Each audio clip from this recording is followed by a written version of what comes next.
there's actually a session also. So I'm going to go here and I'm going to share. It's really interesting.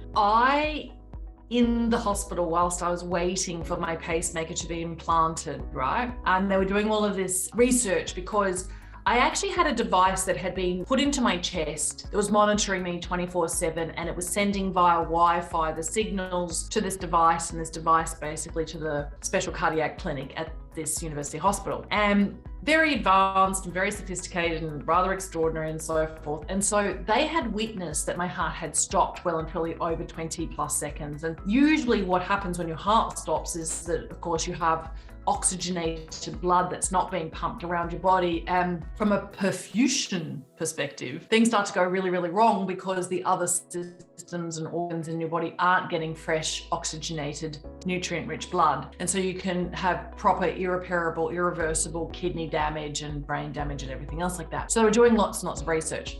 Well, I'll tell you, I actually did watch Audrey Weidman's session. I watched a lot of Positive Prime sessions when I was in the hospital. A lot of Positive Prime. And I tried to consume as much as I possibly can. Now, I, of course, understand the science and even the nuances of the science. And so it was not negotiable for me. I didn't have to try to watch Positive Prime. I knew it was in my very best interests for survival and accelerated healing and everything else like that, right? So I definitely watched Heal Your Heart by Audrey. It's a beautiful session. Do you know there's actually another session by Nadine? And Nadine is a gifted healer, very accomplished. And her session is called Heart Consciousness. Now, fascinatingly enough, I actually have an autonomic nervous system disorder, a very rare condition. And mine is actually not about my heart. It just so happens that my vagus nerve that sends messages to the S node of my heart, literally there's something very wacky going on. And so it actually also does impact my lungs and my diaphragm and my digestive system and everything else. But I've got to do a lot to my brain. And as a consequence, funnily enough, I've just been playing with some of the most advanced neurofeedback devices on the planet and seeing. And I actually did a meeting last night with another woman who's a pharmacist in Ireland. She's a gorgeous person, Rachel. And Rachel and I were having a consultation. She's one of my colleagues and she also owns one of these. And we were talking about all of the testing that we've been doing and what we've been learning and so forth. And it was fascinating. My brain was in a very healthy, happy state, above 90, which is quite difficult to be that pure in terms of your brain waves, whilst I was having an animated conversation with her. And so if I ever wondered whether being in communication with somebody and both of us laughing with each other and both of us just doing our work, right? But it's good for my brain. It was just fantastic the way that I observed what was going on. What's fascinating is the faster speeds that I watch Positive Prime at, where I'm surrendering and letting go, funnily enough, are better for my brain. And when I'm actually engaged in a rather stressful email exchange or SMS exchange or like Facebook Messenger exchange,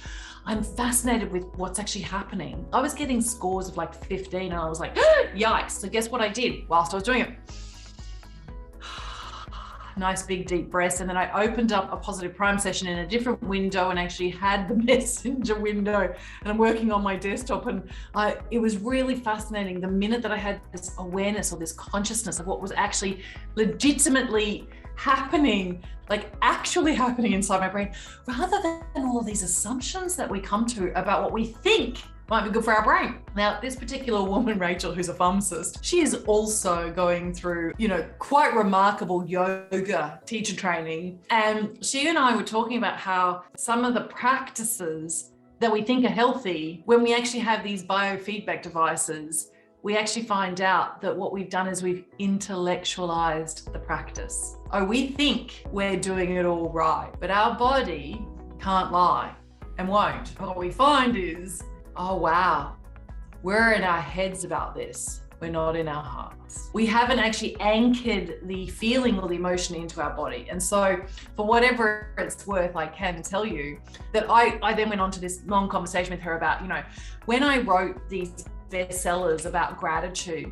One of the conversations I was having most often was how people were like, oh yeah, I'm really grateful. Well, maybe intellectually you are, but emotionally you're not. And if you want your body to actually extract and absorb more oxygen out of your bloodstream, then you actually need to be feeling it, not talking about it. It's really in the doing, right? You need to walk your talk.